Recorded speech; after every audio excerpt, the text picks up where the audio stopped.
মেয়ে মানুষের জন্য বিয়েটা হচ্ছে একটা লটারির মতো। যে লটারিতে ভালো পার্টনার পায় সে তো জিতে যায়, কিন্তু যে খারাপ পার্টনার পায় সে একেবারের জন্য হারিয়ে যায়। আসলে ইকরা আপুর জন্য খুবই খারাপ লাগছে। সবচেয়ে বেশি খারাপ লাগছে তার ছেলে রিজিকের জন্য।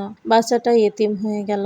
মা ছাড়া আসলে দুনিয়াটা অনেক কঠিন। অতটুকু ছোট বাচ্চা মাকে ছাড়া কিভাবে থাকবে সেটা ভেবেই খুবই কষ্ট হচ্ছে আমার। তারপরেও দুনিয়া তো আর থেমে থাকে না। সবাই সবার মতো ভালো থাকবে, কিন্তু শুধু বাচ্চাটাই বুঝবে যে সে কি হারিয়েছে। তো যাই হোক, আমি চলে আসি আমার রান্না বান্নায়।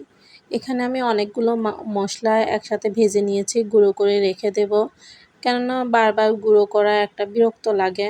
আর এদিকে আমি বাঁধাকপি সিদ্ধ করে নিচ্ছি, এটা আমি ঘন্ট করব। বাঁধাকপি ঘন্ট খেতে কিন্তু আমার বেশ ভালোই লাগে। ভাজির থেকে ঘন্টটাই খেতে বেশি মজা লাগে আমার কাছে। তো এই তো সিদ্ধ করা হয়ে গেছে, এবার এটা আমি বাগার দিব। এই তো আমার বাঁধাকপি ঘন্ট একদম রেডি হয়ে গেছে। এদিকে আমি বুন্দিয়াটাও বানিয়ে রাখলাম।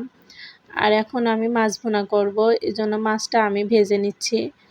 আমি সবসময় দুপুরেই রান্নাটা করে ফেলি, কেননা বিকেলের দিকে একদমই গ্যাস থাকে না।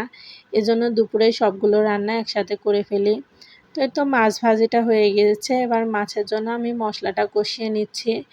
এখানে আমি সবগুলো মশলার মধ্যে একটা টমেটো কেটে দিয়েছি, দিয়ে আমি এবার কষিয়ে নিব। আর এরপরে মাছগুলো দিয়ে একটু কষিয়ে নিলাম। এর মধ্যে আমি একটা ডিমও দিয়ে দিয়েছি আমার ছেলের জন্য, কেননা ও মাছ একদমই খেতে চায় না, এজন্য ডিম দিয়ে দিয়েছি। এই তো আমার মাছ রান্নাটা হয়ে গিয়েছে। এবার আমি চুলা রান্না করে নিব, এজন্য তেলের মধ্যে পেঁয়াজ এবং রসুন কুচি দিয়ে দিলাম। এরপরে মশলাটা কষিয়ে নিচ্ছি।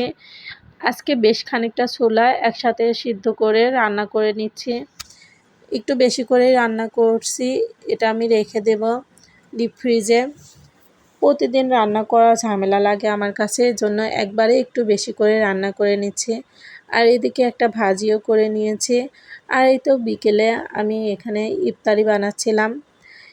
আমি ঘরে কারেন্টের চুলায় ইফতারিগুলো বানিয়ে নিচ্ছি, কেননা বিকেলে তো একদমই গ্যাস থাকে না। এখানে পেঁয়াজি বানিয়ে নিচ্ছি, এখানে আমি তরমুজ কেটে নিয়েছি। আজকের মতো এখানেই বিদায় নিচ্ছি। আল্লাহ হাফেজ, আসসালামু আলাইকুম।